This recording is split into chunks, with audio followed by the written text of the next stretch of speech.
Our inspirational moment will be given today by our dear friend, the legendary Reverend Mark Trotter. Many of you love and know Reverend Mark Trotter, longtime senior pastor of the First United Methodist Church and former preacher in residence at St. Paul's. Mark joined our Rotary Club in 1978 and served as our millennial president in the 2000-2001 year. Please welcome the Reverend Mark Trotter.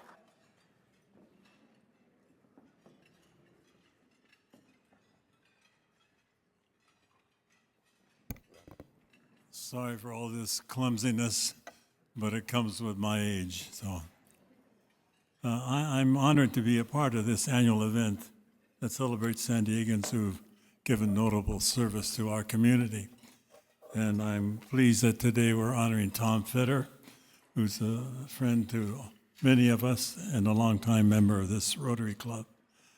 He joined the club in 1983, 42 years ago. And I want to suggest that this annual event not only celebrates the recipient of our award, it also reminds us of the core of Rotary, service above self. Rotary began informally around 1905, well over 100 years ago. And it began in Chicago as a gathering of friends following work for drinks and for fellowship. But I also remind you that in 1905, American cities were beginning to face serious social problems. Cities were filling up with immigrants coming to America for a better life.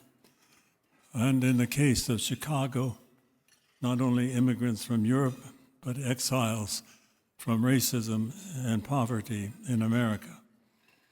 And in those days, Rotary, essentially an after-work fellowship gathering, discovered that they would enrich their fellowship by also being of service to their greater community.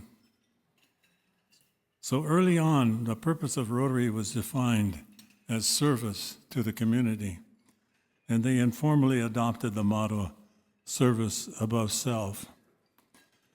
And I remind you that one of the first clubs of Rotary was this one. It was founded in 1911. We were the 33rd Rotary Club to be organized. And today there are 46,000 Rotary clubs around the world. And in that procession, we are 33, which means that Rotary has been in San Diego 114 years, encouraging members like Tom Fetter to be of service to this community. In the early 20th century, most Americans believed that citizenship included the obligation to be of service to their communities. And Rotary clubs springing up all over the nation were a means of fulfilling that citizenship responsibility.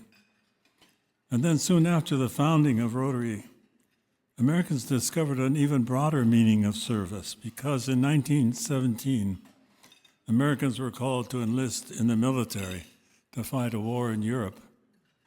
And it's significant that from the beginning it was said that when you joined the military, you joined the service.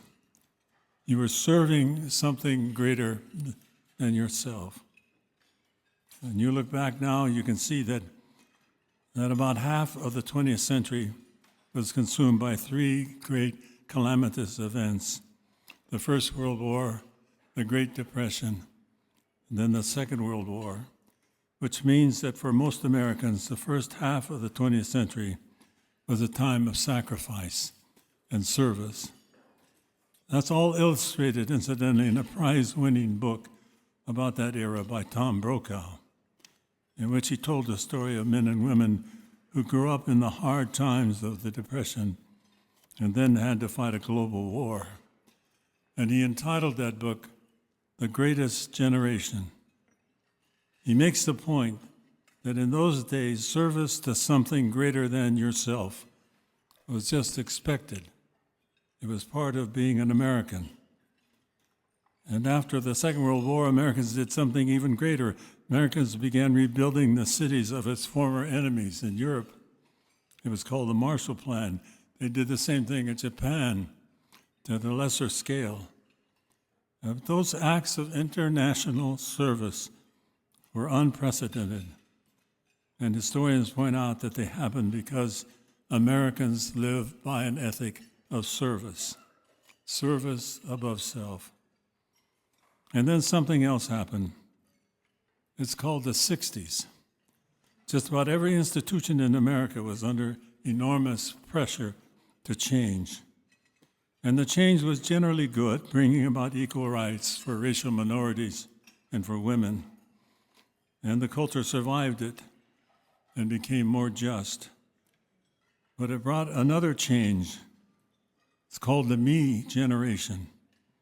And we can observe it in our culture today. And with it came a new emphasis, not on service, but on self. But one institution did not change, and that was Rotary.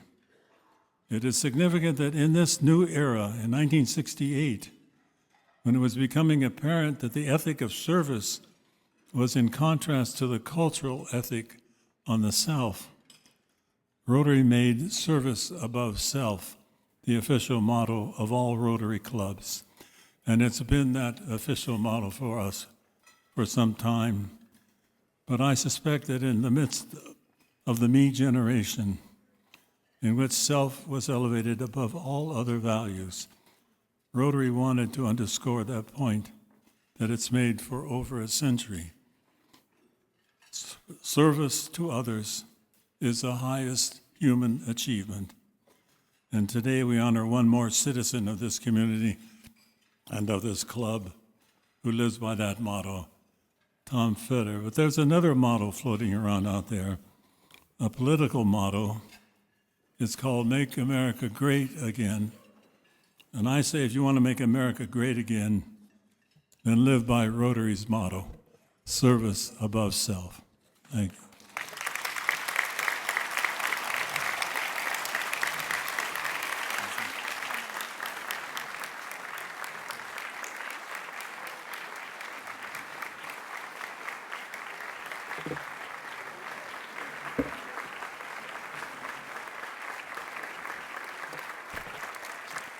Thank you, Reverend Trotter.